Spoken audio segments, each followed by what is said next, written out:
Assalamualaikum warahmatullahi wabarakatuh. Seluruh pendengar yang ada di Wonosobo, selamat sore. Apa kabarnya hari ini? Semoga sehat walafiat serta dalam kondisi yang baik-baik saja. Terutama karena Wonosobo akhir-akhir ini memang sedang diguyur hujan, jadi diharapkan seluruh warga masyarakat Wonosobo bisa menjaga kesehatannya. Nah, kali ini di sore hari biasanya ada acara-acara yang menemani Pesona Inspira, tapi kali ini kita akan ditemani oleh ketiga narasumber yang sudah hadir di studio Radio Pesona.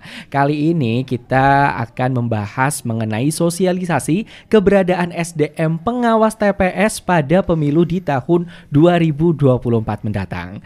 Pastinya kali ini Iqbal sudah ditemani oleh ketiga narasumber. Yang pertama ada Bapak Nasir Salasa selaku anggota Bawaslu Kabupaten Wonosobo serta Kordif SDM, Organisasi dan juga Diklat. Selamat sore Bapak Nasir. Selamat sore Mas Iqbal ganteng. Gak bosan tapi kan Pak ketemu sama saya. Enggak. Kayaknya Senang, saya Mas. lama-lama spesialis Bawaslu. Iya, jadi ikut muda saya kalau ketemu Mas Iqbal. Lama-lama saya spesialis Bawaslu nih. Iya. Kalau talk show Bawaslu kayaknya sama saya terus nih akhir-akhir ini. Tapi siap nih memberikan informasi-informasi berkaitan dengan kepengawasan pemilu ini nih. Ya, siap. Jadi kita akan memberikan informasi terbaik untuk warga Wonosobo menyangkut proses pengawasan tahapan pemilu tahun 2024. Alhamdulillah, Ya, siap ya. siap. Baik, untuk narasumber selanjutnya ada Ibu Sulandari. Beliau ini selaku Ketua Panwaslu dari Kecamatan Wadas Lintang. Selamat siang Ibu. Selamat siang Mas Iqbal. Selamat siang. Ini dari Wadas Lintang atau mungkin lagi di daerah kota sekarang? Memang dari Wadas Lintang. Waduh, ini dari Wadas Lintang dari jam berapa nih Bu? Tadi jam 11 lumayan Kehujanan nggak? Atau mungkin di Wadas Lintang nggak hujan nih justru malah? hujan terus Mas. Wah, hujan terus, berarti sama aja nih Iya. kayak di kota. Ini dari Panwaslu Kecamatan Wadas Lintang. Sejauh ini di Wadas Lintang masih aman terkendali Mbak? Alhamdulillah. Alhamdulillah aman terkendali. Nah, kebetulan narasumber ketiga kita ada juga Bapak Muhammad Yusuf selaku dari dosen Universitas Sains Al-Quran. Halo, selamat sore Pak. Selamat sore Mas Iqbal. Ya, ini dosennya dari prodi apa, fakultas apa Pak? Saya Fakultas Komunikasi dan Sosial Politik di Hombesa di prodi Komunikasi Penyiaran Komunikasi. Islam. Oke, baik. Iya. Tapi siap Pak untuk siaran hari ini? Siap, kita sesuai dengan pesta demokrasi Iya, yang betul. tahapannya sedang berjalan ini. Mana juga, sebentar lagi ya Pak? Iya. Oke, baik. Dan untuk pendengar semuanya ya, apabila ingin bertanya nih mengenai tahapan-tahapan apa saja yang sudah terlewati atau mungkin ingin bertanya mengenai pengawas TPS yang nantinya bakalan ada di pemilu 2024 atau mau tanya-tanya apapun berkaitan dengan pemilu, boleh banget. Silahkan bisa dikirim pertanyaannya ada di nomor WhatsApp di 0823 2383 9996 atau pendengar juga bisa langsung bergabung via live Instagram ada di Bawaslu Wonosobo dan juga ada di Instagramnya Pesona FM Wonosobo. Ini pertanyaan pertama mungkin terdengar klasik tapi kebanyakan orang juga pasti masih penasaran. Ini sampai saat ini tahapannya sudah sampai di mana ini Pak? Ya, baik, terima kasih Pesona Inspira dimanapun Anda berada, sahabat-sahabat Bawaslu di seluruh wilayah utamanya di Kabupaten Wonosobo. Hari ini kembali lagi dengan kami dari Bawaslu Kabupaten Wonosobo dalam tema keberadaan sumber daya pengawas TPS. Jadi kalau kita sampaikan secara umum ya Mas Iqbal ya, jadi bahwa tanggal 22 Januari lalu kita sudah melakukan proses pelantikan. Ya, jadi tahapan proses pembentukan sudah usai. Oh, sudah usai. Sudah berarti? selesai. Jadi secara serentak 3091 pengawas TPS yang tersebar di 265 desa kelurahan se-Wonosobo kemarin sudah kita lantik di tanggal 22 hari Senin lalu. Di acara pelantikan itu sudah sekaligus kita sampaikan terkait dengan pembekalan. Kira-kira apa sih tugas-tugas yang harus dilakukan oleh pengawas TPS, sehingga prinsip hari ini pengawas TPS sudah terbentuk dan sudah terlantik dan sudah siap kerja. Siap Iya. kerja. Ini pelatihannya juga sudah itu berarti Pak? Sudah, pembekalan tahap awal sudah, nanti secara bertahap terus kita lakukan. Dan basisnya itu di tingkat kecamatan. Oh, tingkat Ya, kecamatan. di kecamatan. Nah, ini disinggung nih, basisnya di tingkat kecamatan. Kalau Kecamatan Wadas Lintang sendiri dapat pengawasnya ada berapa ini, Bu? Untuk di Kecamatan Wadas Lintang itu kita kebutuhannya 221 Wah, banyak Mas. juga ya. Lumayan banyak. Kemarin dari pendaftar alhamdulillah berdoyong-doyong. Pasti berlomba-lomba juga ya. Berlomba-lomba untuk mendaftarkan diri sebagai pengawas TPS. Dan kemarin kita dapatkan sejumlah 261 Wah, berarti total lebih pendaftarnya. justru ya. Surplus untuk surplus, Wadas Sintang ya. ya. Betul. Dan ini dipilih sudah 221. Apakah ini termasuk yang terbaik dari yang terbaik tentunya pasti ya Bu? Ya, tentu saja iya. Karena sebelum di tahap pendaftaran kita memang sudah mempublikasikan, menginformasikan tentunya yang terpilih adalah orang-orang yang terbaik untuk menjadi pengawas di jajaran kami Bawaslu. Ini selama proses-proses yang dijalani sempat ada hambatannya atau mungkin berjalan aman aja, damai sejahtera seperti itu Bu? Tentu saja dalam prosesnya ya ada kendala beberapa. Kita buka di pendaftaran tanggal 2 sampai tanggal 6. Iya betul. Di last minute terakhir itu masih ada yang Membludak kosong. justru. Oh, masih justru ada yang kosong beberapa, tapi alhamdulillah bisa kita selesaikan di tanggal 6 itu. Oke. Dan tidak ada kekurangan sih memang. Ini tadi sempat disebutkan juga awalnya lebih dari 260 pendaftar seperti itu. Sedangkan yang diterima aja hanya 221 pendaftar. Apakah ada pro dan kontra juga sebelumnya atau kenapa yang dipilih itu? Apakah ada komplain-komplain yang masuk juga sebelumnya? Tentu ada Mas. Kita kan memilih orang-orang terbaik untuk menjadi PTPS kami di Bawaslu itu ada dari mereka yang mohon maaf kekurangan umur, ada yang di luar di bawah umurnya ya. Iya, ada yang kekurangan dari syarat administrasi kami. Itu tentu saja menjadi bahan untuk penelitian kami di pemberkasan itu. Atau mungkin rata-rata yang mendaftar juga fresh graduate seperti itu ya Bu? Iya, kebanyakan iya. Kalau rata-rata dari administrasi yang kurang biasanya data-data apa saja nih? Untuk administrasi yang kurang itu ada yang dari luar KTP Wadas Sintang. Oh iya, memang harus sesuai dengan KTP-nya ya. Harus Wadas Sintang. Oke, jadi ternyata banyak juga mungkin di pikirannya ada nih kesempatan untuk mendaftarkan di Wadas Lintang. Padahal di Wadas Lintang sendiri sudah banyak ya pendaftarannya. Nah ini sekarang saya ingin bertanya kepada Bapak Muhammad Yusuf nih. Ini berkaitan dengan tentunya pengawasan sangat penting ya Pak dilakukan berkaitan dengan pesta demokrasi yang saat ini akan segera dilakukan, kayak tinggal menghitung hari lagi. Tentunya sangat penting dilakukan pengawasan ya Pak. Iya, tentu saja itu bahwa tahapan pemilu ini tidak bisa dilepaskan dari keberadaan pengawas ya. Terlebih keberadaan pengawas TPS itu justru sangat penting karena muara semua tahapan yang berjalan itu kan nanti di TPS itu, mulai dari tahapan awal misalkan pemutahiran data pemilih, verifikasi faktual partai politik, kampanye dan seterusnya itu kan ujung-ujungnya juga di mana? Di TPS itu. Jadi betul. Ini yang kemudian kita lihat bahwa perkembangan demokrasi di Indonesia itu bagus gitu dalam konteks kepemiluan itu. Karena kalau kita lihat dulu di era-era Orde Baru katakan gitu kan, bahwa jajaran pengawas itu berbeda dengan yang sekarang ini. Sekarang kan semuanya dari unsur masyarakat sipil Pak Bawaslu ya. Iya, kalau dulu semuanya kan enggak sipil. gitu. Semuanya warga sipil. Dan tadi dikatakan Mbak Sulandari itu fresh graduate. Ini menunjukkan bahwa kepedulian anak-anak muda terhadap pemilu ini bagus di Indonesia dan di Wonosobo lah khususnya itu. Nah, ini yang kita lihat bahwa yang selama ini bahwa pengawas TPS itu jajaran paling rendah dalam struktur di pengawas pemilu, tapi justru perannya itu menjadi sangat penting.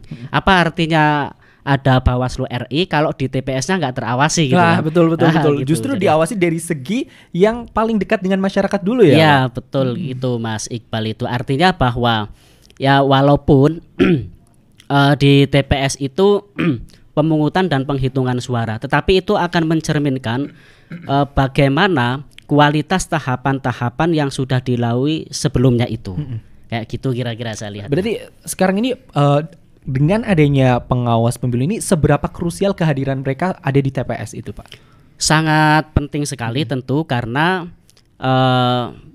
keberadaan pengawas TPS ini untuk memastikan tentunya ya bahwa tahapan-tahapan yang ada di TPS mulai dari persiapan pemungutan suaranya, persiapan penghitungan, sampai penghitungannya dan pergerakan surat suara itu dari TPS ke PPS itu dipastikan tidak ada kecurangan, tidak ada penyimpangan secara administrasi dan seterusnya. Lah itu pentingnya peran pengawas TPS di situ salah satunya itu. Ini Pak Muhammad Yusuf sendiri kan berkecimpung sebagai dosen kesehariannya. Iya. Pasti lebih banyak bersinggungan dengan anak muda zaman sekarang nih Pak. Iya. Tadi juga disinggung juga bahwa banyak anak muda yang fresh graduate ya Bu, Iya, betul ingin sekali. mencoba mendaftar sebagai pengawas pemilu. Berarti ada ketertarikan juga sebagai anak muda tidak hanya ingin menyuarakan tentang suara saya supaya dihitung, tapi juga ingin ikut mendampingi jalannya pemungutan suara agar berjalan sesuai dengan bagaimana mestinya ya Pak. Betul sekali. Itu pengalaman saya ya, karena saya banyak berinteraksi dengan teman-teman mahasiswa. Kita cek juga tuh di kampus kan. Ya banyak yang kemudian di tahun ini mendaftarkan diri menjadi pengawas TPS. Karena kan rata-rata anak-anak semester 5 itu udah 21 tahun itu. Betul, Udah betul, lebih betul, malah betul. mereka itu. Banyak yang lebih juga. Banyak yang lebih juga dan mereka antusias untuk terlibat secara langsung. Ini yang tidak bisa kita lihat sederhana ya, tetapi ada kecenderungan perkembangan kesadaran dari anak-anak muda yang kalau kita lihat di era-era yang dahulu gitu ya, bahwa orang fokus keterlibatannya hanya di TPS aja, milih sebagai pemilih. Betul. Tetapi ada kecenderungan sekarang mereka ingin terlibat secara langsung menjadi penyelenggara. Dalam hal ini pengawas TPS itu gitu. Nah ini yang menurut saya bagus ini. Karena walaupun pengawas TPS itu dan mereka itu mahasiswa enggak gengsi. Iya betul, Itu. betul. Kan ada problem gengsi juga itu biasanya di anak-anak muda itu. Ada Gitu. juga ternyata Iya, ya Pak. iya, oke. Nah anak muda itu salah satu penyumbang suara yang potensial. Bagaimana pergerakan demokrasi di kalangan anak muda terutama di kampus saat ini nih Pak? Apakah berpotensi juga bisa disusupi kepentingan yang tidak diinginkan juga seperti itu Pak? Ya kalau bicara soal potensi di mana-mana pasti ada potensi gitu ya. Tetapi kalau kita lihat teman-teman muda hari ini, saya lihat bahwa mereka itu kan lebih banyak aktif di media digital itu. Kalau kita lihat aja itu rata-rata anak-anak muda kita sekarang kan kurang lebih data terakhir yang saya baca itu kan 8,5 jam dalam sehari mereka aktif di internet kan. Iya, lama juga gitu. ya, Pak. Nah itu menunjukkan bahwa media digital ini juga menjadi gambaran bagaimana kualitas demokrasi dan tingkat partisipasi anak-anak muda itu dalam soal politik itu. Jadi kita nggak bisa lagi ngelihatnya sekarang berapa sih anak muda yang ikutan partai, berapa sih anak muda yang ikutan jadi caleg misalkan. Betul. Tetapi kita juga perlu lihat juga dari komen misalkan, dari keaktifan mereka memposting konten-konten, banyak loh anak-anak muda sekarang itu yang komen-komen masalah politik itu ya, walaupun ada kelemahan juga bahwa semua orang seakan-akan jadi pakar politik ini karena Nah, ya. semua komen Betul, itu ya kan. betul. Tetapi kalau kita ngomongnya konteksnya anak muda itu menunjukkan bahwa mereka ada kepedulian. Yang perlu dilakukan itu adalah mewadahi itu. Nah, saya beberapa kali ya lihat ya di konten-kontennya Bawaslu itu banyak menggait anak-anak muda. Kayak tadi di fakultas saya itu Bawaslu datang kasih pendidikan politik ke mahasiswa. Itu saya maknai cara Bawaslu untuk mewadahi potensi anak-anak muda untuk berpartisipasi dalam pemilu. Jadi tingkat partisipasi nggak cuma kita hitung berapa sih yang menggunakan hak pilih, berapa yang golput. Tapi sebelum itu harus kita lihat juga berapa sih yang peduli, berapa yang aktif misalkan kalau konteksnya pengawasan ya melaporkan. Betul. Ya kayak gitulah Mas Iqbal kira-kira gitu. Oke nih, mungkin sebelum kita ke jeda komersial yang pertama, saya ingin bertanya dengan Pak Nasir. Tadi anak muda lebih banyak aktif di sosial media.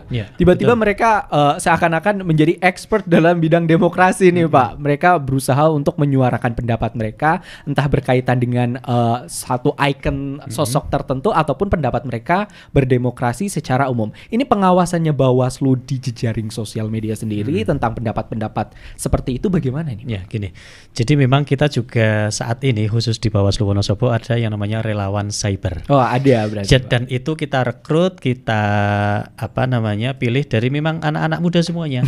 Teman-teman muda di Wonosobo, ada yang mereka mahasiswa, ada yang masih pelajar tingkat SLTA, ada yang sudah lulus kuliah begitu. ada juga yang alumni-alumni dari sekolah kader pengawas partisipatif. Nah, teman-teman ini memang punya concern setiap hari ya, setiap saat mereka melihat pergerakan di media sosial itu kayak apa. Ada nggak sih konten-konten yang ternyata berbau tidak baik misalnya dalam konteks penyelenggaraan pemilu ini. Ya misalnya ini kan sudah masuk juga di masa tahapan kampanye yang dengan menggunakan metode rapat umum termasuk di media sosial. Betul. Nah mereka setiap saat termasuk kita maksudnya, termasuk kita dan keterlibatan teman-teman muda itu memastikan barangkali ada konten-konten yang ternyata dalam satu kesempatan misalnya kontennya itu berbau kampanye hitam. Betul. Misalnya ya kan, itu kan nggak boleh ya, termasuk yang lainnya. Maka mereka punya concern di sana bersama-sama dengan kita, sehingga kalau ada temuan-temuan itu pasti akan segera kita tindak lanjuti. Begitu ya. Jadi memang kita melibatkan mereka secara ya sekalipun namanya relawan kan begitu. Cuman ternyata respon teman-teman muda juga luar biasa ketika kita jaring, kita get untuk kemudian menjadi relawan. Nah, berbicara tentang anak muda ini di proses pembentukan PTPS ini kita sampaikan data, Mas. Iya. Kita sampaikan data. Jadi kalau tadi Mbak Dari itu kan lebih fokus sampel saja di satu kecamatan misalnya ya. Sekalipun nanti juga bisa mewakili atau menyampaikan secara umum dinamika yang ada di 14 kecamatan yang lain. Jadi secara umum itu kalau kebutuhan kita di PTPS itu kan kita butuh 3.091 pengawas TPS ya. Total pendaftar waktu itu sampai dengan tanggal 6 Januari yang tadi disampaikan Mbak dari rentang 2 sampai 6 itu ternyata jumlah pendaftar itu ada 3.440 orang. Luar biasa sekali. Ternyata responnya luar biasa. Jadi hampir 3.500-an. Ya, sementara kebutuhannya hanya 3.091. Lah, itu tersebar di 15 kecamatan di 265 desa. Dari hasil itu, pasca kemarin tanggal 19 ya, kecamatan melakukan pengumuman terhadap PTPS terpilih, itu ternyata dari 3.091 orang yang usia minimal kita kan 21 ya Mas Iqbal ya. Ternyata usia 21 sampai 30 tahun itu ternyata jumlahnya ada 1.923 orang. 62% PTPS kita. Iya. 62, sekian persen PTPS kita itu berusia 21 sampai 30 tahun. Wah. Generasinya Mas Iqbal semua. Generasi saya semua itu. Iya, generasi Mas Iqbal. Kemudian di rentang usia 31 sampai 40 tahun itu sejumlah 954 orang, sekitar 31%. Ya, sedangkan untuk 41 sampai 50 tahun sejumlah 199 orang atau sekitar persentasenya 6,36%. Usia 51 tahun ke atas itu ada 52 orang, hanya 1,6%. Artinya apa? Pengawas TPS hari ini adalah mereka generasi milenial. Iya, generasi anak-anak milenial. muda. Iya, ini kalau kita lihat dari sisi usia. Ya, jadi ini untuk menjawab juga tadi dari Mas dosen kan, bahwa ternyata keterlibatan anak muda luar biasa, dan ini juga fakta data kita menunjukkan ya memang luar biasa 62, sekian persen. Kemudian dari sisi pendidikan. Jadi karena kita juga harus tahu kualitas dari sisi sumber daya kan juga. Gitu ya. Karena hari ini kita ngomong sumber daya. Di Juknis 504 itu kan bunyinya bahwa pendidikan minimal adalah SLTA. Betul. Di Undang-Undang 7 juga begitu ya. Maka dari total 3.091 orang itu ternyata untuk yang jenjang pendidikan minimal SMA sederajat itu 82%. Jadi sekitar 2.590 orang. Kemudian yang jenjang D3 atau S1 itu 534, 17%. 17,1% ini memang yang S1. Kemudian S2 kita juga ada, PTPS kita itu ada 4 orang. Oh, ada 4 orang. Iya, ada 4 orang yang sudah berkualifikasi pendidikan S2, Mas dosen. Itu ternyata mereka juga mau.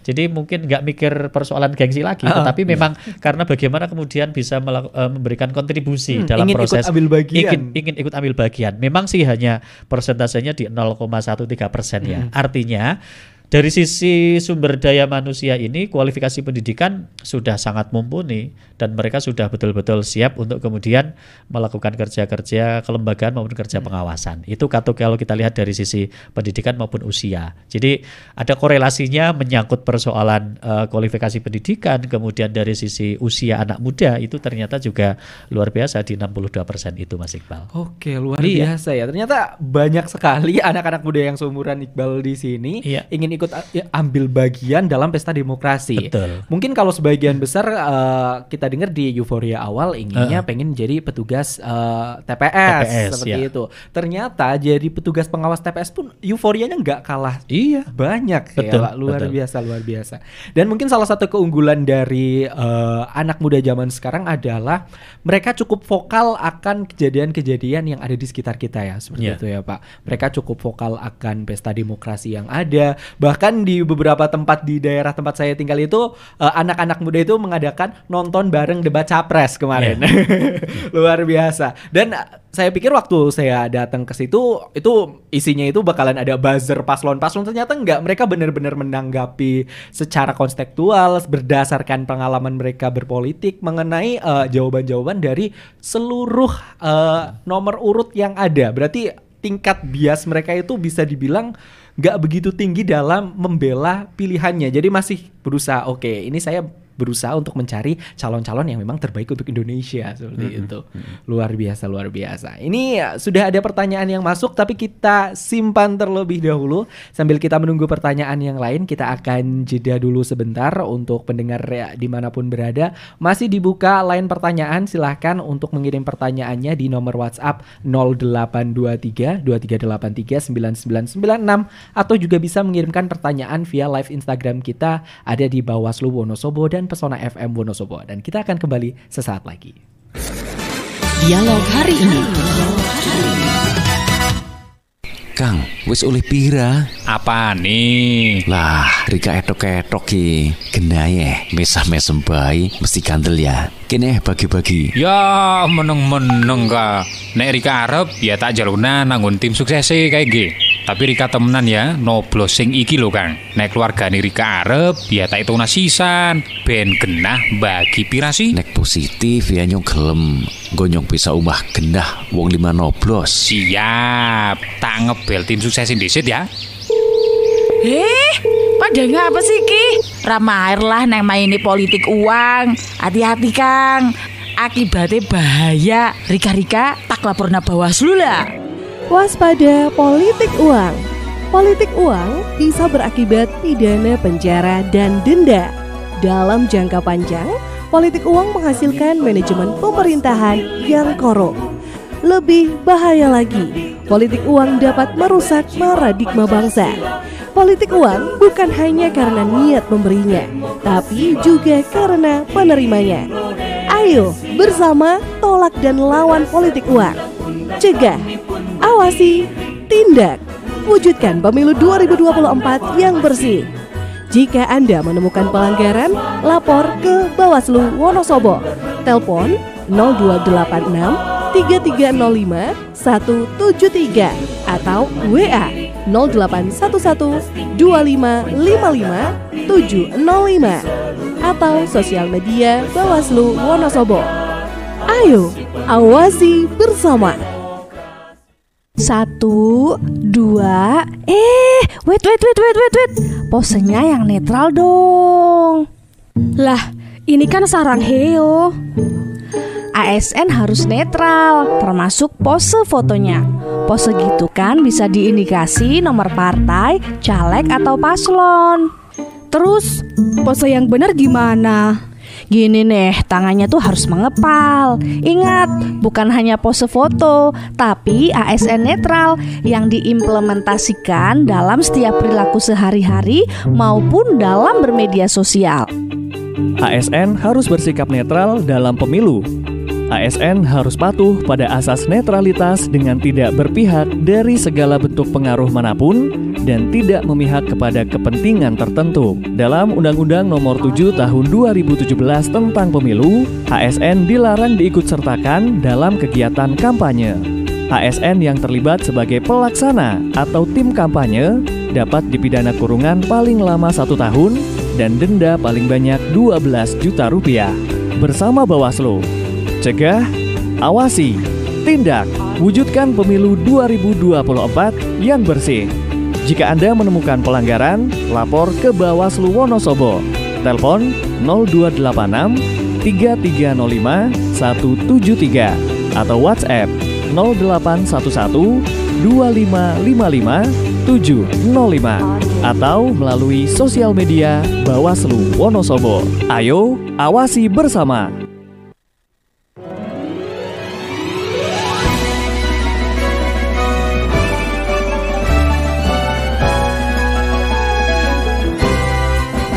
Kami pengawas pemilihan umum, mengabdi untuk negara dan berjiwa Pancasila, bertugas untuk mengawal demokrasi bangsa Indonesia. Berdasar undang-undang kami pun berdiri, wujudkan harapan reformasi.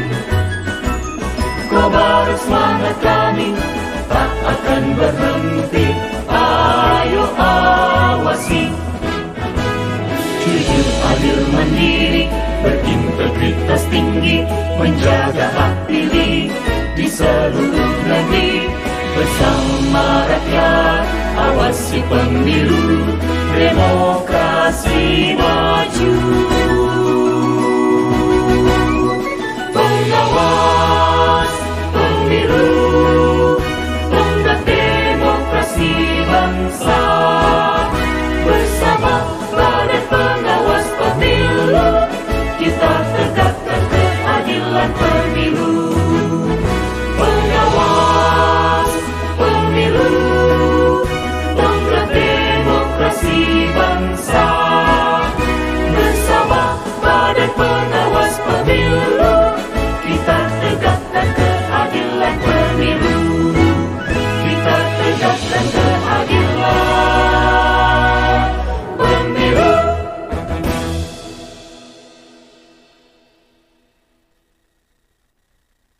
Kang, wis oleh pira? Apa nih? Lah, Rika etok-etok ki. Genaye, mesah-mesem bayi mesti kandel ya. Kene bagi-bagi. Ya, meneng-meneng ka. Nek Rika arep ya tak jaluna nanggun tim suksese kayak ge. Tapi Rika temenan ya, noblos sing iki lho Kang. Nek keluargane Rika arep ya tak hitung sisan. Ben genah bagi pirasi. Nek positif ya nyong gelem. Gonyong bisa umah genah wong 5 noblos. Siap, tak ngebel tim suksesin disit ya. Pada ngapa sih Ki?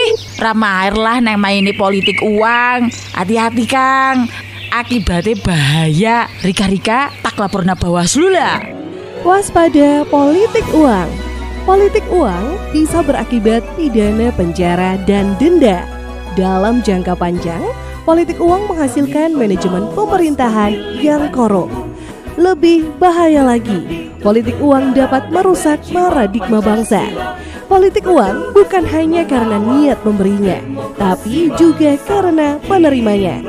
Ayo bersama tolak dan lawan politik uang. Cegah, awasi, tindak, wujudkan pemilu 2024 yang bersih. Jika Anda menemukan pelanggaran, lapor ke Bawaslu Wonosobo. Telepon 0286 3305 173 atau WA 0811 2555 705 atau sosial media Bawaslu Wonosobo. Ayo, awasi bersama.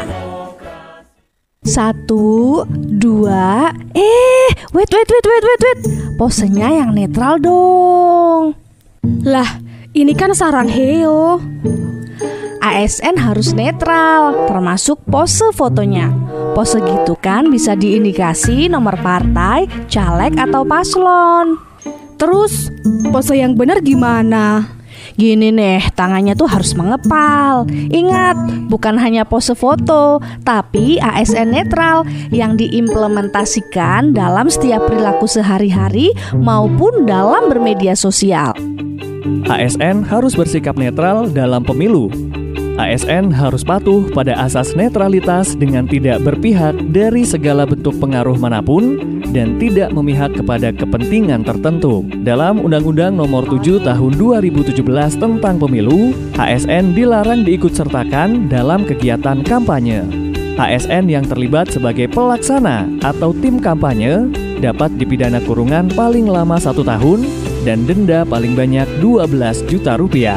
Bersama Bawaslu, cegah, awasi, tindak, wujudkan pemilu 2024 yang bersih. Jika Anda menemukan pelanggaran, lapor ke Bawaslu Wonosobo. Telepon 0286 3305 173 atau WhatsApp 0811 2555 705 atau melalui sosial media Bawaslu Wonosobo. Ayo, awasi bersama. Dialog hari ini.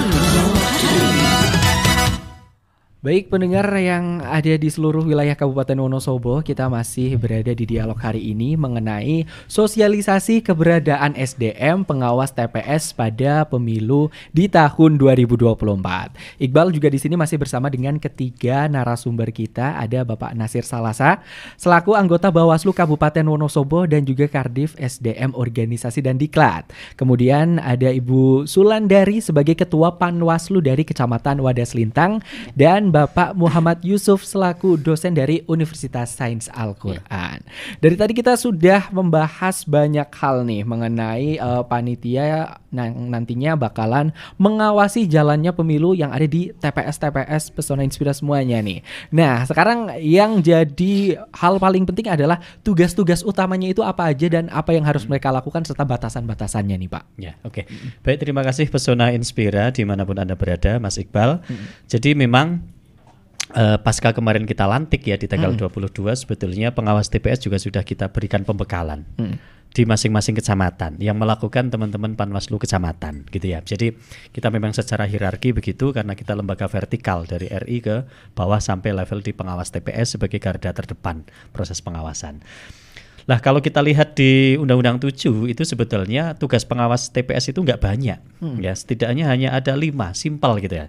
Cuman 5 itu turunannya banyak. Gitu banyak. Kan? Jadi misalnya begini, PTPS itu tugasnya pertama melakukan pengawasan menyangkut persiapan pemungutan suara. Ya, jadi pemungutan suara itu kan dilakukan mutung sura ya, hari pemungutan suara dan penghitungan itu kan di tanggal 14 Februari. Artinya sebelum itu harus memastikan persiapan teman-teman KPPS itu kayak apa ya.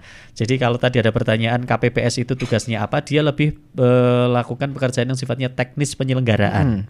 Ya, jadi misalnya yang menyiapkan tempat untuk pemungutan itu KPPS. Tugas kita adalah mengawasi apakah teman-teman KPPS itu sudah menyiapkan tempat yang akan digunakan untuk pemungutan itu sudah benar sesuai prosedur apa tidak. Kan ada ukurannya itu, ya ada kan? Ukuran standarnya. Ada ukuran standarisasinya. Jadi tidak asal ya. Maka ketika itu belum sesuai SOP misalnya, PTPS pasti akan memberikan masukan. Gitu kan. Jadi tempatnya juga harus strategis, ramah difabel begitu kan. Terus kemudian aksesnya juga mudah dijangkau. Terus kemudian apalagi karena ini musim hujan ya Mas Iqbal ya, sekali. Harus dipastikan tempat pemungutan suara itu nanti ketika di hari H itu ya aman. Ketika hujan nggak karena terocoh gitu ya. Iya, betul. Terus apalagi kemudian, surat suaranya kan terbuat dari kertas yang rawan basah karena, juga ya, Pak. Karena logistik pemilu kan sampai dengan saat ini masih proses manual ya. Di sana pasti ya penggunaan kertas dan sejenisnya itu masih sangat dominan sehingga kemudian harus dipastikan di proses persiapan. Kemudian di proses pelaksanaan pemungutan suara. Ini juga menjadi fokus pengawasan PTPS. Dipastikan betul pada saat hari pemungutan suara pelaksanaannya itu seperti apa. Ya, memastikan dari sisi administratifnya seperti apa, logistiknya apakah terpenuhi semua apa tidak.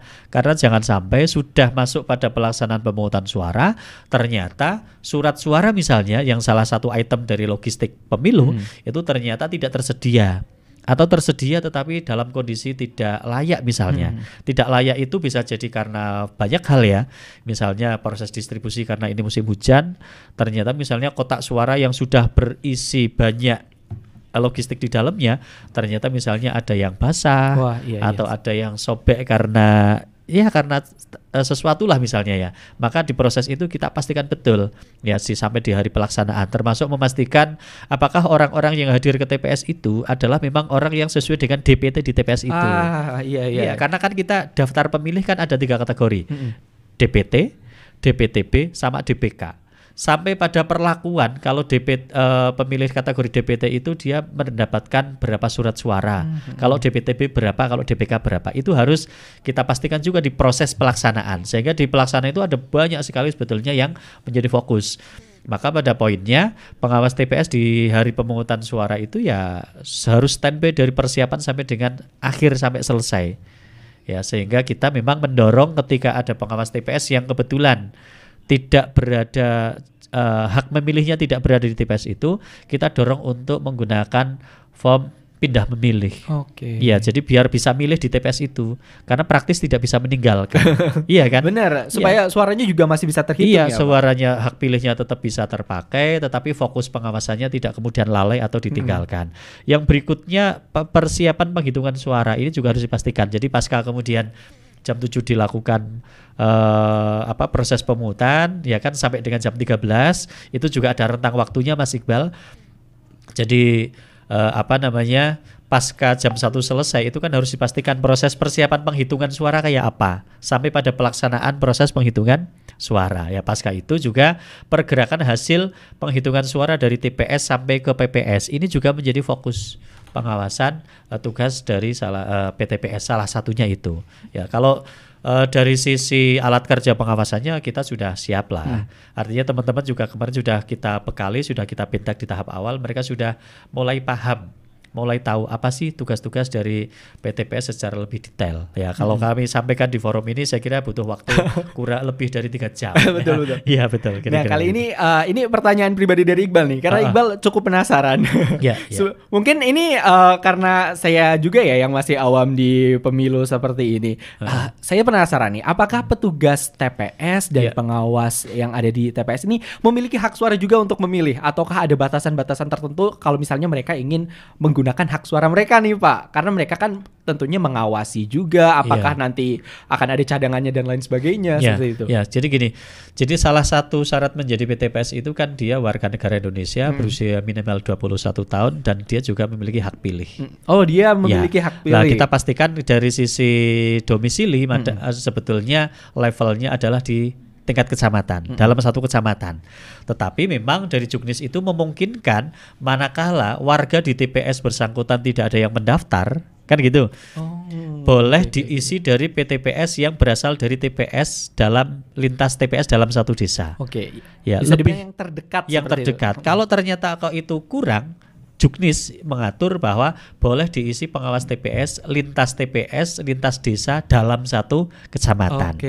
Nah, prinsip kita mendorong jajaran kita pengawas TPS, hak pilihnya itu tetap digunakan. Maka agar pada saat hari H tugas pengawasan tertunaikan, terlaksana dengan baik, tetapi hak untuk memilih itu juga tidak hilang, ya, maka kita sarankan sejak sekarang untuk mengurus form pindah memilih. Ya, misalnya Mas Iqbal nih, warga desa A di TPS 1, tetapi kemudian bertugas menjadi pengawas TPS di TPS 2 yang kebetulan jarak TPS 1 sama 2 itu cukup berjauhan. Tidak memungkinkan untuk ditinggal misalnya. Maka Mas Iqbal bisa melakukan proses pindah memilih, disampaikan ke teman-teman PPS di desa agar Mas Iqbal bisa memilihnya itu di TPS 2 di mana Mas Iqbal itu pada hari itu mendapatkan tugas sebagai pengawas TPS. Jadi boleh pindah memilih itu salah satu alasannya karena alasan tugas, gitu ya. Yang berikutnya, kalau ternyata kok itu tidak memungkinkan, maka ketika akan menggunakan hak pilihnya kembali ke TPS asal di mana dia berada, maka bisa tugas pengawas TPS digantikan sementara oleh PKD. Ya, jadi pengawas satu tingkat di atasnya. Ada PKD. Cuman persoalannya PKD itu tiap desa hanya satu. Nah, kalau PTPS-nya banyak dan semuanya di desa itu dan semuanya menggunakan hak pilihnya di TPS asal, ya kan misalnya. Ya agak susah juga ya. Waktunya nggak cukup. Maka kita dorong mumpung masih ada waktu itu kan sampai dengan H-7 kan proses pengurusan pindah memilih. Gitu Mas Iqbal. Untuk Kecamatan Wadas Lintang sendiri ada kasus-kasus serupa nggak? Atau mungkin ada kasus-kasus yang lain mungkin mengenai tentang kepengawasan pemilu seperti itu Pak? Untuk di kecamatan tentunya tadi yang sudah disampaikan Pak Nasir itu ada beberapa pengawas TPS yang lintas sebenarnya Mas. Nah, tentu saja kami mendorong untuk para PTPS ini harus juga memilih, wajib memilih. Makanya pada saat hari H jangan sampai bertugas tapi tidak menggunakan hak pilihnya. Nah, makanya dari itu kami selalu mengimbau kepada para PTPS khususnya di Wadas Sintang untuk tetap menggunakan hak pilihnya. Entah itu datang secara langsung atau menggunakan pindah memilih tadi. Nah, untuk dinamika di Wadas Sintang sendiri itu banyak sebenarnya, tapi bisa kami sampaikan secara garis besar itu ya bisa lah Mas. Oke, jadi selama bisa dihandle dengan baik insya Allah aman ya Bu. Oke, baik. Nah, saat ini kita akan masuk ke pertanyaan yang sudah masuk nih. Kebetulan agak cukup banyak. Siap. Assalamualaikum warahmatullahi wabarakatuh. Selamat siang. Saya dari Mia nih. Terlebih salam hormat ini buat Pak dosen Bapak Muhammad Yusuf. Ini kayaknya ini Mbak Mia katanya ini kalau nggak keliru ini pernah bertemu di tahun 2019. Katanya saat saya pernah terjun di PTPS Kelurahan Kejiwan. Katanya orangnya smart, baik, dan saat ini banyak memberi kesempatan kepada anak-anak muda karena dulu tentunya Mbak Mia sudah muda dan sekarang sudah tidak muda lagi katanya. Nah, ini juga apresiasi yang setinggi-tingginya untuk Bawaslu, Panwaslu, Panwascam, PTPS yang sampai saat ini masih setia mengawasi pemilu sampai dengan nanti di Februari tanggal 14. Nah, untuk pertanyaannya nih, apakah di tanggal 14 Februari mendatang ini akan ada kunjungan untuk lansia sakit dan juga untuk orang-orang yang tidak bisa memilih di TPS? Ini bentuk pengawasannya seperti apa, Pak? Silahkan. Ya, gini Mas Iqbal, Pesona Inspira. Jadi ketentuan di PKPU 25 secara umum ya, karena domainnya ini dari teman-teman KPU, layanan terhadap pemilih itu memang harus diberikan kepada siapapun. Terhadap orang sehat itu tentu ya, khususnya terhadap orang-orang yang memang satu bisa kategori berkebutuhan khusus atau bisa jadi orang yang sakit. Terhadap orang yang sakit itu sebetulnya ketentuannya setidaknya ada dua hal. Pertama, apakah sakitnya itu masih memungkinkan orang itu untuk datang ke tempat pemungutan suara secara langsung? Betul. Kalau masih memungkinkan untuk bisa datang atau bahkan misalnya harus digendong misalnya ketika memungkinkan, maka memang dianjurkan untuk datang secara langsung. Ya, sekalipun memang dari sisi jarak, dari sisi waktu juga harus diperhitungkan ya, memungkinkan apa tidak, dan harus mendapatkan pelayanan khusus, artinya harus didahulukan. Ya, orang sakit kan nggak mungkin suruh ngantri panjang betul, kan gitu betul. Nanti malah ada kepanasan prioritas tambah sakit tersendiri ya. seperti Iya. itu ya, Pak. Maka kemudian kalau masih bisa hadir secara langsung ke TPS ya, untuk menggunakan hak pilihnya sendiri, ya dia boleh. Tetapi ketika tidak mampu, tetapi masih bisa datang, tapi harus bantuan, maka ada yang namanya form untuk pendamping. Ya, pendamping pemilih.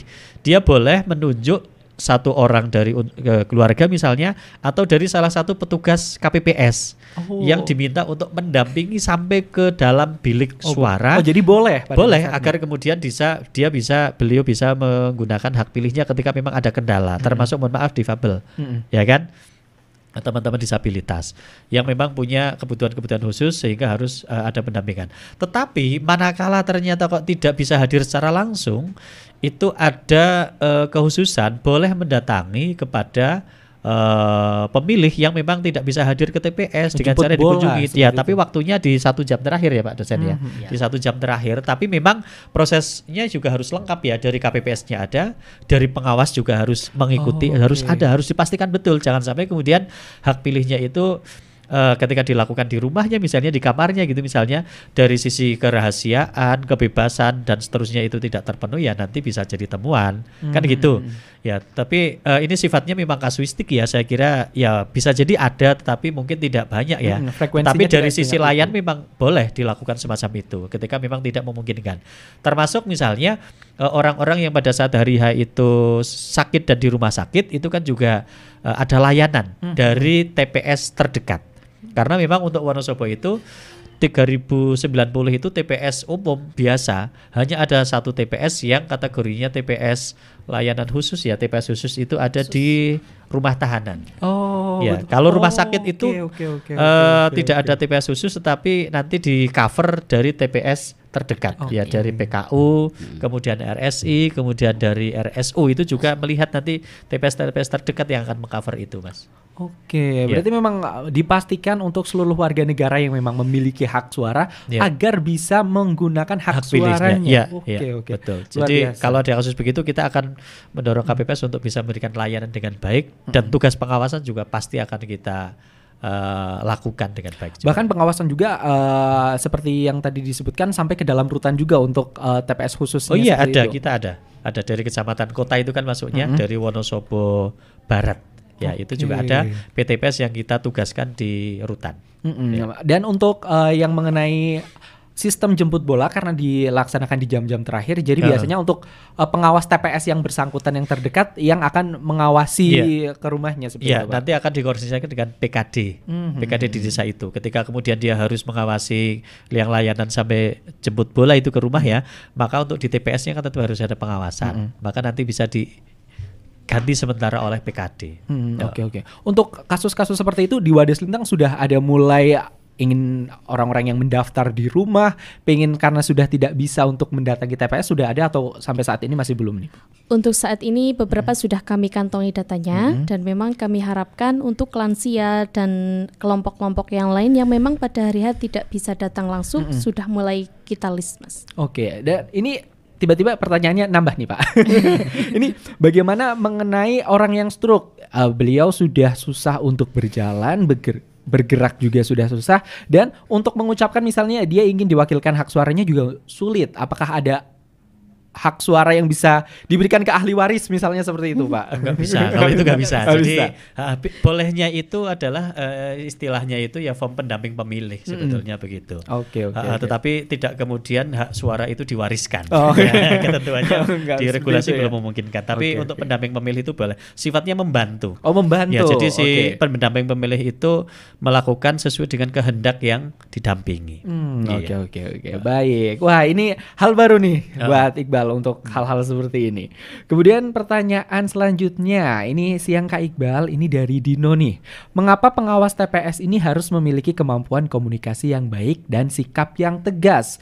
Hubungan komunikasi dengan tugasnya nanti itu seperti apa, Pak? Terima kasih. Seperti itu. Ini Mas dosen kayaknya lebih ngomong persoalan komunikasi kan. Betul. Ya, kalau kita bicara soal komunikasi, tentu itu menjadi kemampuan dasar yang harus dimiliki oleh pengawas TPS, saya kira ya. Kenapa? Karena pengawas TPS itu di wilayah kerjanya akan berhadapan dengan banyak orang yang bermacam-macam itu. Kan kalau kita lihat itu di TPS, pengawas TPS itu akan berhadapan dengan pemilih sekaligus dengan petugas KPPS itu, yang bukan tidak mungkin bahwa di dalam TPS itu nanti akan banyak persoalan-persoalan yang itu ditanyakan atau harus dijawab oleh pengawas TPS. Nah gitu. Itu secara teknis artinya bahwa pengawas TPS harus komunikatif ya. Tapi kalau coba kita lihat secara konseptual lagi, bahwa sebenarnya ada hubungan trialektis ya dalam diri manusia itu, antara konsep mind, pikiran itu, kemudian self, konsep diri, dan society, masyarakat. Jadi kalau itu kita baca untuk PTPS, artinya PTPS itu harus bisa menggunakan simbol-simbol yang bisa dimaknai oleh banyak orang. Konsep mind itu di situ maknanya. Jadi saya rasa dari Bawaslu akan membekali juga ya pengawas TPS identitas diri gitu ya, Pak ya. Ada. Nah itu penting untuk dibawa pengawas TPS di dalam ruang kerjanya itu, karena itu akan dimaknai oleh banyak orang bahwa dia adalah petugas resmi. Berbeda kalau dia nggak bawa apa-apa, misalkan nggak bawa ID card, nggak ada seragam, nggak apa, orang akan melihat dia orang biasa aja, nggak jelas statusnya. Lah itu konsep main itu harus dimainkan oleh PTPS, baik secara verbal maupun non-verbal itu. Yang kemudian adalah kedua, konsep diri, self itu. Pengawas TPS itu harus punya kesadaran bahwa dirinya itu adalah petugas resmi yang direkrut dan dilindungi oleh undang-undang. Artinya dia membawa amanah itu di situ. Ada tugas, wewenang, dan kewajiban saya rasa ya, Pak ya. Yang harus disadari oleh pengawas TPS. Artinya refleksi diri itu diekspresikan dalam tindakan-tindakan yang tegas, netral dan tidak memihak. Itu pentingnya bekal komunikasi yang harus dimiliki oleh PTPS itu. Yang ketiga, konsep society atau masyarakat itu bahwa PTPS tidak berdiri sendiri, tapi di sekelilingnya itu kan banyak individu-individu yang kita sebut sebagai society. Interaksi antara PTPS dengan orang-orang di sekitar itu juga akan menentukan bagaimana penerimaan pesan yang disampaikan oleh PTPS terhadap orang-orang di sekitar itu. Artinya PTPS nggak boleh lah saya rasa datang ke situ dengan wajah seram, wajah garang. Iya, sambil petantang-petantang Ya, gitu ya, Pak. jangan gitu. Artinya bahwa harus memperhatikan konsep society juga. Betul. Bahwa PTPS tunjukkanlah yang humanis, yang smart tadi itu ya.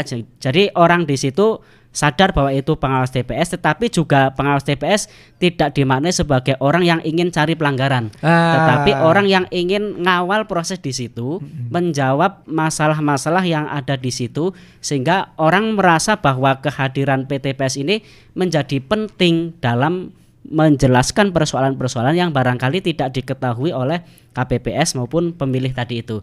Nah, saya rasa itu kalau saya jelaskan secara teoritis ya kira-kira begitu ya. Ada mind, ada self, konsep diri dan society yang harus disadari oleh PTPS itu. Harus kuliah khusus ini. Iya, 2 SKS ini kan. Saya harus ngambil 2 SKS dulu ya. Betul sih, Pak. Itu Mas Iqbal. Artinya itu penting lah.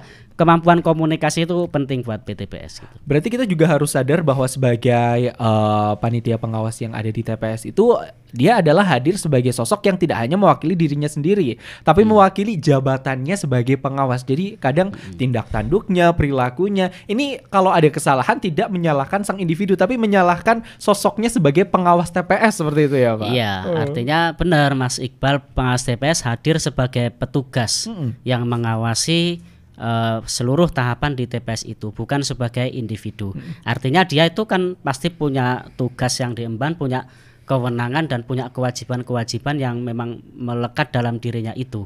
Nah, itu yang penting. Kan masyarakat nggak ngerti yang kayak gitu itu. Betul. Maka PTPS-nya harus menunjukkan diri lewat simbol-simbol tadi, mungkin seragam, identitas-identitas, dan juga dia harus tunjukkan ketegasan, sikap-sikap dan seterusnya itu. Caranya begitulah. Kalau diem aja gitu ya orang malah bingung, lah ini siapa ini kalau benar. Ya, itu betul gitu. Nah, artinya begitu. Jadi secara verbal dia harus tunjukkan konsep dirinya itu dan secara simbolik juga sama begitu. Dan yang saya setuju adalah sebenarnya tugas utama dari pengawas yang ada di TPS adalah mengawal jalannya pemungutan suara agar berjalan sesuai bagaimana mestinya. Bukan berusaha untuk mengorek-orek kesalahan atau bukan mencari-cari kesalahan yang memang pada dasarnya nggak ada seperti itu ya, Pak. Betul. Selama ini mayoritas mindset yang ada terhadap pengawas kayak gitu. Ini ada pengawas nih, kita harus jangan-jangan sampai salah. Enggak, justru pengawas itu kalau saya maknai ya, saya baca-baca di literatur itu justru aktor yang hadir di situ dan memberikan solusi dari masalah-masalah yang ada di situ. Kalau saya masih ingat kunjungan Bawaslu tadi ke kampus itu kan pengawas itu harus melakukan 3 lah kira-kira, mencegah, mengawasi dan menindak. Cuma memang ada kewenangan masing-masing dalam konteks menindak itu yang enggak sembarang jajaran pengawas itu. Itu Pak Bawaslu barangkali yang bisa soal itu, dan PTPS saya rasa harus paham itu juga, mencegah dan mengawasi itu yang harus diprioritaskan. Jangan bawaannya ingin menindak aja, cari-cari kesalahan orang, kan enggak gitu ya. Jadi berusaha juga agar kehadiran dari pengawas TPS ini justru memberikan kenyamanan, bukan memberikan rasa takut dan khawatir memberikan solusi ketika ada masalah-masalah teknis di lapangan. Oke, wah, luar biasa. Ini suatu pengertian yang bisa membuat orang-orang jadi lebih merasa nyaman lagi dengan adanya pengawas yang ada di TPS nanti. Oke, ini pertanyaan yang ketiga. Ini pengawas TPS kemarin baru saja dilantik ya, Pak? Iya, betul. Ini tugasnya berat mana sih antara pengawas TPS dengan petugas KPPS? Kok kayaknya lebih berat petugas KPPS ya, Pak? Seperti itu tuh, Pak. Ya, terima kasih. Ini yang tanya siapa? Ini dari Mbak Nur di Singkir. Singkir. Terima kasih Mbak Nur di Singkir. Jadi menjadi penyelenggara pemilu. Jadi gini, penyelenggara pemilu itu kan setidaknya ada 3 di Republik ini. Pertama ada KPU yang punya jajaran sampai ke bawah itu namanya KPPS. Yang kedua ada Bawaslu yang jajaran di level garda terdepan di TPS namanya pengawas TPS, PTPS. Yang ketiga ada DKPP. Tugas dari masing-masing itu ada kewenangannya ya. Jadi masing-masing itu sudah punya tugas, punya kewenangan masing-masing. Kalau kita mengukur dari sisi porsi ya sebetulnya sama, Mas. Ya, tidak bisa kemudian ini berat yang satu agak ringan dan santai gitu. Sementara honornya sama misalnya gitu ya. Jadi sebetulnya sama, hanya kemudian porsi dan intensitasnya itu kan bisa jadi skalanya itu beda dalam konteks ini. Misalnya teman-teman KPPS dia mungkin dilihat pekerjaannya lebih banyak gitu kan, karena mengatur pada hal-hal yang sifatnya teknis. Ya kan, penyiapan logistik, tempat pemungutan suara, termasuk di hari H itu layanan administrasi terhadap pemilih itu yang memang kelihatannya ribet, kelihatannya. Tapi sebetulnya ketika manajemen pengelolaan petugas KPPS itu semuanya dibagi habis, bertugas sesuai dengan tugasnya masing-masing, ya sebetulnya tidak ada pihak-pihak yang dari sisi pekerjaan dianggap lebih banyak. Pengawas TPS memang kelihatannya bisa jadi tinggal hanya dilihat sambil duduk, tinggal memfungsikan. Jadi tadi Mas dosen sudah sampaikan ya bagaimana cara berkomunikasi, kemudian memaksimalkan seluruh panca inderanya ya. Cukup duduk manis, melihat ke sana kemari, mendengarkan dari sana dari sini dan seterusnya. Tetapi sebetulnya ada tugas, ada tanggung jawab yang sebetulnya berat juga. Kenapa? Karena pengawas TPS harus memastikan bahwa proses pelaksanaan pemungutan suara itu harus berjalan sesuai dengan regulasi. Iya, betul. Ketika ada hal yang tidak sesuai, pengawas harus hadir di sana, memberikan solusi, memberikan saran perbaikan. Tidak sekedar kita mencari kesalahan dari teman-teman KPPS gitu. Ya, jadi porsinya sebetulnya sama. Tinggal bagaimana kemudian kita memposisikan dari tugas kita masing-masing, saling berkolaborasi, saling bersinergi, tujuannya agar proses pemungutan suara di tanggal 14 Februari itu yang kebetulan hari Valentine Mas Iqbal. Luar biasa. Ya, hari kasih sayang kita dirayakan dengan memilih pemimpin nih. Jadi pemilunya harusnya penuh dengan suasana riang gembira. Betul. Ya, bisa jadi seluruh pemilih datang ke TPS sambil bawa coklat. Wah, ya, boleh kan suasananya kan asik begitu ya. Jadi tidak menegangkan atau bahkan menakutkan. Dan KPPS maupun pengawas TPS ya hadir di sana juga dalam rangka memastikan bahwa seluruh warga negara yang sudah punya hak pilih itu bisa menggunakan hak pilihnya dengan baik. Jangan lupa Mas Iqbal, di TPS selain ada KPPS, ada PTPS, ada juga namanya saksi partai politik. Oh iya betul. Mereka juga hadir. Ya. Iya, mereka harus hadir. Jadi secara nasional itu kan ada 18 partai politik. Di Wonosobo dari 18 itu hanya ada 15 partai politik yang punya caleg di Wonosobo. Ya, dari total 502 itu terbagi dari 15 partai politik. Ada 11 anggota DPD. Calon anggota DPD di Jawa Tengah. Yang di Wonosobo kalau yang di syarat awal dukungan itu ada 8 atau 9 calon anggota DPD, dan kemudian juga ada 3 pasangan calon presiden dan wakil presiden. Artinya kalau itu lengkap ada sekitar 29 sampai 32 saksi partai politik, saksi dari calon DPD dan paslon presiden dan wakil presiden. Jadi ada banyak pihak yang hadir di sana. Tidak hanya pengawas TPS, tidak hanya itu. Belum lagi ada pemantau. Betul. Ya, cuman kalau pemantau kan dia kewenangannya tidak bisa masuk ke dalam TPS ya. Cukup memantau dari luar. Ya, jadi aktivitas itu akan terpantau, akan dilakukan oleh banyak pihak sebetulnya, Mas. Ya. Nah, ini nambah lagi nih. Ini apakah pengawas TPS baru buka loker tahun ini? Kok saya merasa baru tahu infonya? Apakah ini sudah ada dari tahun sebelumnya tapi saya yang kurang informatif nih, Pak? Oh ya, gini. Jadi khusus pengawas TPS ya, seingat saya itu memang mereka baru hadir dan baru ada pengawas di level TPS itu pada pelaksanaan pemilihan gubernur. Oh, gubernur? Ya, tahun 2018 yang lalu. Yang itu kita rekrut berdasarkan pada Undang-Undang nomor Undang-Undang 10 tahun 2016. Betul ya Mas dosen ya? Iya. Karena kalau dosen itu kan literasinya banyak, salah satunya kalau ngomong belajar sejarah sebelumnya gitu ya Pak. Ya, di undang-undang itu yang baru memungkinkan ada pengawas TPS. Kenapa? Karena di pemilihan bupati wakil bupati Wonosobo di tahun 2015 yang lalu itu polanya masih PPL istilahnya. Ya, pengawas lapangan. Hanya kemudian setiap desa itu ada yang 2 bahkan bisa sampai 3 pengawas lapangan. Tetapi bertugas mengawasi seluruh jumlah TPS yang ada di desa itu. Iya, Jadi jadi bukan misalnya- satu TPS satu, Iya. tapi 2 atau 3 per desa Iya, seperti jadi itu ya? misalnya di desa A ada 30 TPS, ya 30 TPS itu hanya diawasi oleh PPL yang jumlahnya per desa itu hanya 2. Oke. Atau bahkan hanya ada yang 1. Wah. Tergantung dari jumlah besar kecilnya desa itu, penentuannya ya, penentuannya memang Oke. berbeda. Baru kemudian di Pilgub Jateng 2018 yang lalu PTPS sudah hadir, per tiap TPS sudah ada pengawasnya. Kemudian munculnya Undang-Undang 7 tahun 2017 tentang pemilu, yang itu diberlakukan pertama kali pemilu tahun 2019 yang lalu, PTPS sudah hadir di setiap TPS. Oke. Iya. Apakah nanti untuk mungkin pemilihan bupati yang akan datang akan menggunakan format pengawas yang saat ini atau akan dilakukan perekrutan lagi itu seperti apa? Oh iya, gini, kalau melihat mandat Undang-Undang 10 tahun 2016 termasuk dari putusan Mahkamah Konstitusi bahwa pemilu ini kan serentak di tahun 2024. Ketika 14 Februari itu ada pemilu, Undang-Undang 10 2016 itu mengamanatkan November 2024 itu pilkada. Oke. Ya. November 2024 adalah pilkada.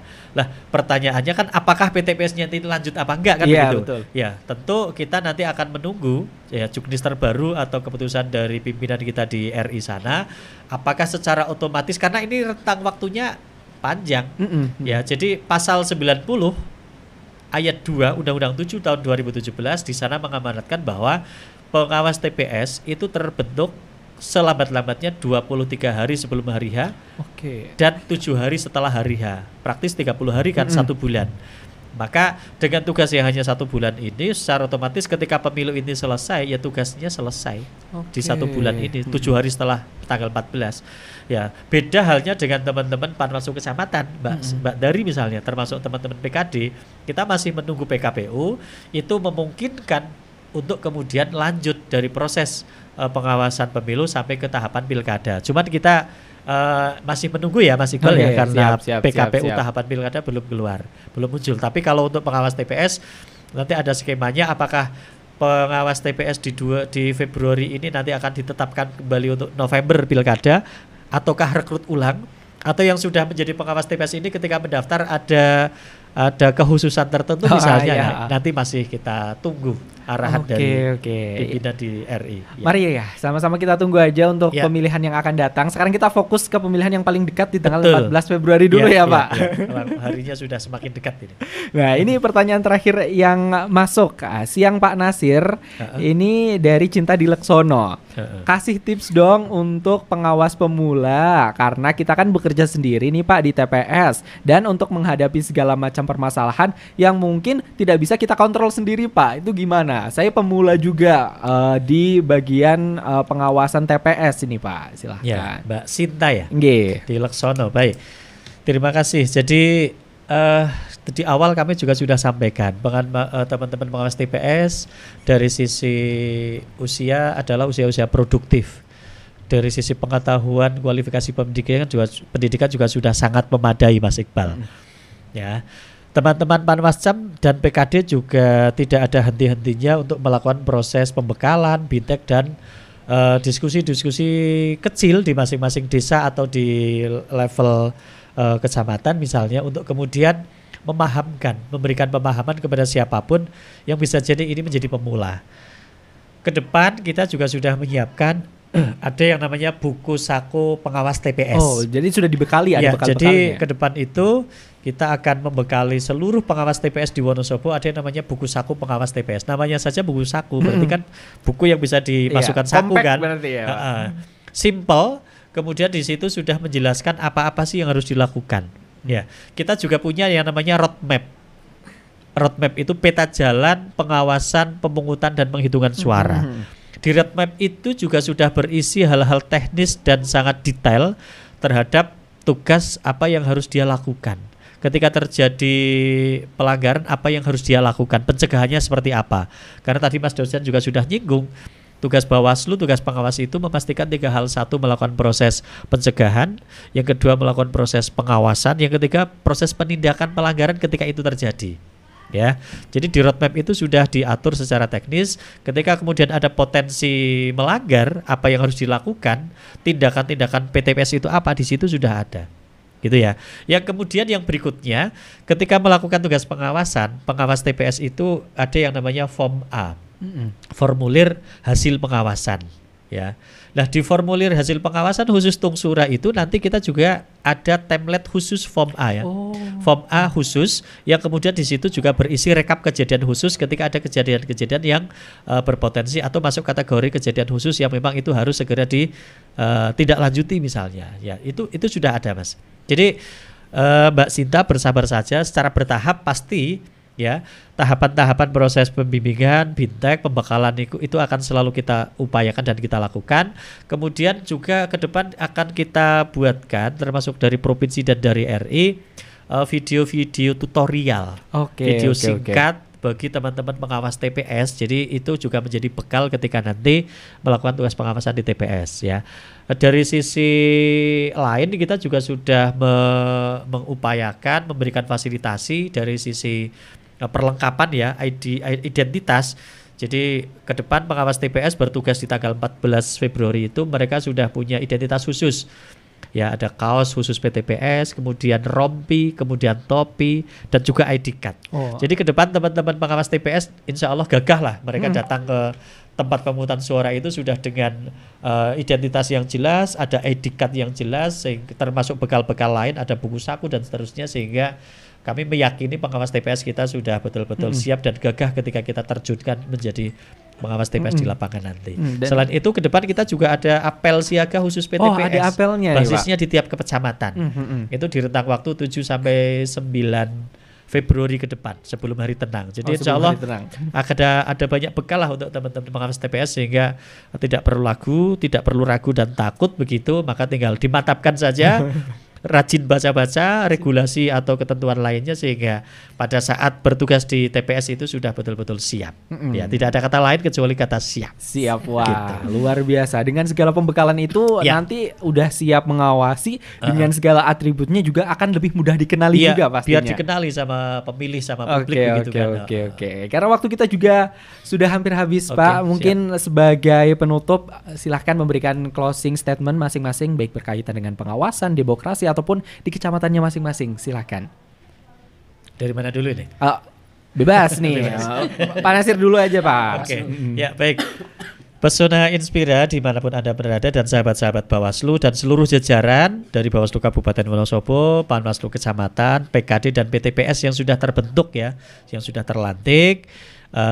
Mari dengan segala daya, dengan upaya yang kita miliki, dengan bekal yang ada, kita harus melakukan persiapan-persiapan baik dari sisi teknis maupun yang teknis agar memastikan bahwa proses pelaksanaan kampanye yang tinggal beberapa hari ya sampai nanti tanggal 10 Februari itu proses kampanye juga bisa dilakukan oleh seluruh peserta pemilu dengan baik ya. Maka kami juga mengajak teman-teman peserta pemilu manfaatkan waktu-waktu untuk melakukan kampanye dengan edukasi yang lebih mendidik begitu ya, sehingga berikan warna yang baik agar proses kampanye itu juga bisa selesai dengan baik pula. Lah kenapa? Karena ini juga menjadi bagian dari objek pengawasan teman-teman pengawas di bawah sampai pada level pengawas TPS. Sehingga dengan peserta pemilu yang sudah memposisikan dan sudah paham dari sisi regulasi dan teknis pelaksanaan kampanye itu juga dengan baik, maka tentu ini juga memberikan kontribusi terhadap teman-teman penyelenggara, baik itu jajaran KPU maupun jajaran pengawas pemilu. Yang berikutnya, dengan bekal-bekal yang kita miliki yang ada itu, kita tidak henti-hentinya juga untuk menekankan akan integritas jajaran pengawas pemilu, kemudian dari sisi independensi dan netralitas, karena kita harus menjadi wasit itu harus betul-betul berada di tengah, tidak boleh memihak ke kanan atau ke kiri, karena kita harus memastikan bahwa jalannya pesta demokrasi ini berlangsung dengan baik. Maka salah satunya diawali juga dari sisi pengawas pemilu itu sendiri, sehingga jangan sampai kemudian keberadaan kita itu justru menjadikan gaduh atau menjadikan sesuatu yang malah memunculkan masalah di lapangan, ya kan? Betul. Maka tidak ada salahnya untuk kemudian kita mengevaluasi diri agar segala sesuatu yang kita lakukan itu sudah sesuai regulasi pengawasan pemilu yang ada.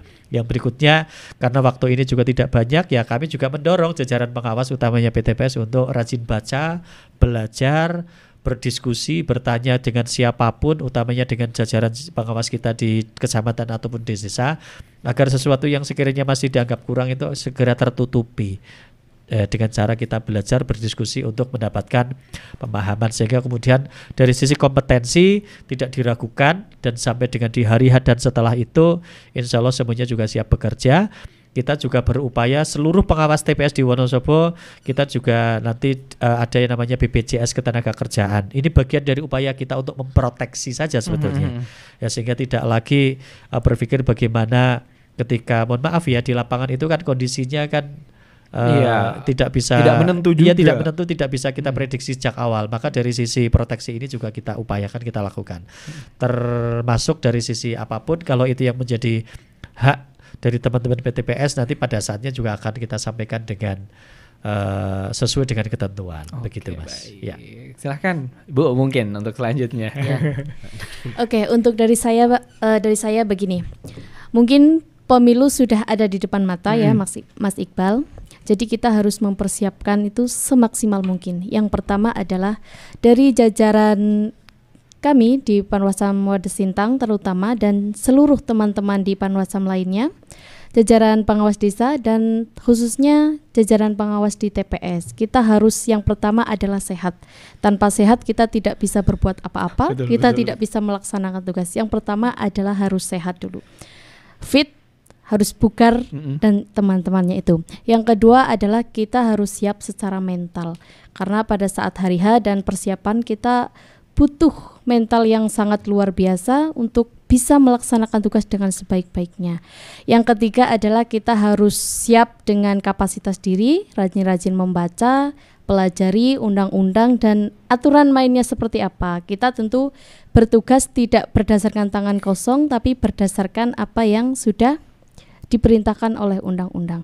Untuk saya sih, semoga kita melaksanakan tugas pengawasan dengan baik, tidak ada kendala yang berarti, dan tentu saja pemilu 2024 ini dapat berjalan dengan baik, lancar dan kondusif. Itu aja. Amin. Yang penting sehat secara fisik, jasmani, rohani, ya, mental terutama. Baik, silakan Pak Yusuf.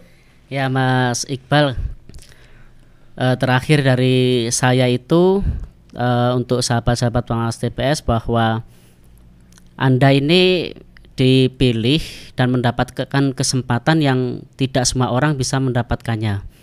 Jadi dimaknailah itu bahwa menjadi pengawas TPS tidak hanya dimaknai sebagai kerja, tetapi dimaknai juga bahwa Anda menjadi aktor sejarah yang akan membawa perubahan lebih baik proses demokratisasi di Indonesia ini. Karena pemilihan umum ini kan salah satu cita-cita reformasi pada saat itu, sehingga dengan segala dinamikanya kita bisa memilih baik pemimpin di eksekutif maupun di legislatif secara langsung. Ini menjadi kesempatan yang bagus saya rasa untuk teman-teman PTPS untuk membuktikan diri bahwa Anda semua ini menjadi bagian dari perjalanan panjang sejarah Indonesia. Dan akan sangat sia-sia dan tanpa makna kalau itu hanya dimaknai bekerja aja, karena cuma sebulan itu. Tapi kalau itu dimaknai menjadi kesadaran untuk membangun kualitas pemilu maupun kualitas demokrasi di Indonesia, saya rasa itu jauh lebih bermakna dalam waktu 1 bulan tadi dikatakan Pak Nasir itu. Waktu yang singkat itu, maka tunjukkan bahwa Anda menjadi aktor sejarah yang berkontribusi dalam proses demokrasi maupun pemilu di Indonesia. Gitu Mas Iqbal. Oke, baik. Terima kasih kepada ketiga narasumber kita yang sudah hadir pada sore hari ini. Ada Bapak Nasir Salasah selaku anggota Bawaslu Kabupaten Wonosobo dan Kordif SDM Organisasi dan Diklat. Terima kasih juga kepada Ibu Sulandari selaku Ketua Panwaslu Kecamatan Wadas Lintang, dan terima kasih kepada Bapak Muhammad Yusuf sebagai dosen dari Universitas Sains Al-Quran. Terima kasih kepada para pendengar yang sudah mengirimkan pertanyaan dan sudah mendengarkan dialog eksklusif kali ini, di mana kita membahas tentang sosialisasi keberadaan SDM pengawas TPS pada pemilu 2024. Mari sama-sama kita awasi pemilu yang akan segera datang agar tercipta pemilu yang aman, damai, jujur, dan adil. Saya Iqbal Santosa pamit. Wassalamualaikum warahmatullahi wabarakatuh. Waalaikumsalam warahmatullahi wabarakatuh.